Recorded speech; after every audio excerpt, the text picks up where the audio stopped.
jours après avoir mis au monde le prince Louis, Arthur, Charles, de Cambridge, la duchesse Catherine de Cambridge a interrompu son congé maternité et réapparue rayonnante, son bébé profondément endormi dans les bras, à l'occasion de son baptême en la chapelle du Palais Saint-James à Londres, lundi 9 juillet 2018.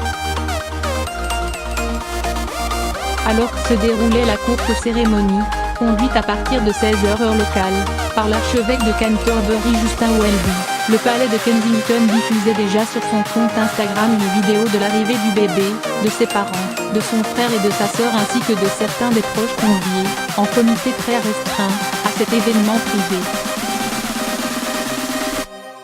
L'occasion de découvrir la duchesse Catherine resplendissante la perfection, ont commenté avec admiration certains internautes, 2 mois et demi après l'accouchement, dans une robe crème Alexander McQueen, complétant son look du jour au moyen d'un chapeau de Jane Taylor.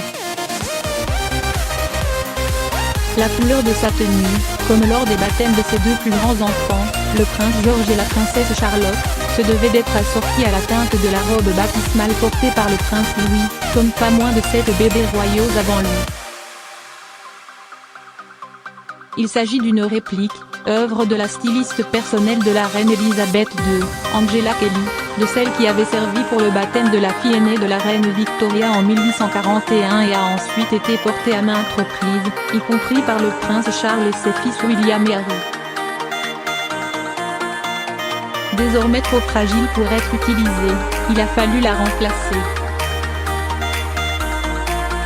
À la suite du prince Charles et de la duchesse Camilla de Cornouailles, puis de George de Cambridge, en blanc et bleu marine, qui avait été baptisé en ce même lieu en octobre 2013, et de la princesse Charlotte, en bleu ciel, qui avait reçu l'eau sacrée du Jourdain en juillet 2015 dans l'église Saint-Marie-Magdalène à Sandringham, le prince Harry et son épouse la duchesse Meghan de Sussex se sont à leur tour présentés, main dans la main comme souvent, devant la chapelle royale du Palais Saint-James. De retour sur place et face au très révérend Justin Welby quelques semaines après avoir elle-même reçu le baptême, le 6 mars dernier, Meghan avait opté pour l'occasion pour une robe dans un ton proche du kaki, une pièce de la maison Ralph Lauren qui épousait sa silhouette, accentuée par une fine ceinture, le tout accompagné d'un large chapeau Stephen Jones. Un choix qui a désarçonné plus d'un observateur, comme on a pu le constater sur les réseaux sociaux, où ce look n'a pas fait l'unanimité. Mais qu'est-ce que porte Meghan ? A parmi d'autres critiqué une internaute sur le compte Instagram officiel Kensington Royal, avec une émoticône clairement désapprobatrice. Tout le clan Middleton, autour d'une pipa enceinte et radieuse, prenait également part à l'événement familial, où 6 des invités étaient appelés à jouer un rôle tout particulier, les parrains et marraines de Louis, Nicolas Van Cutsem, Guy Pelly, Harry Aubrey Fletcher, Lady Laura Meadows, Anna Carter et Lucy Middleton. Seul manquait à l'appel la reine Elisabeth II, pour des raisons d'agenda, et son mari le duc d'Édimbourg, qui limite ses apparitions, en fonction de sa forme physique.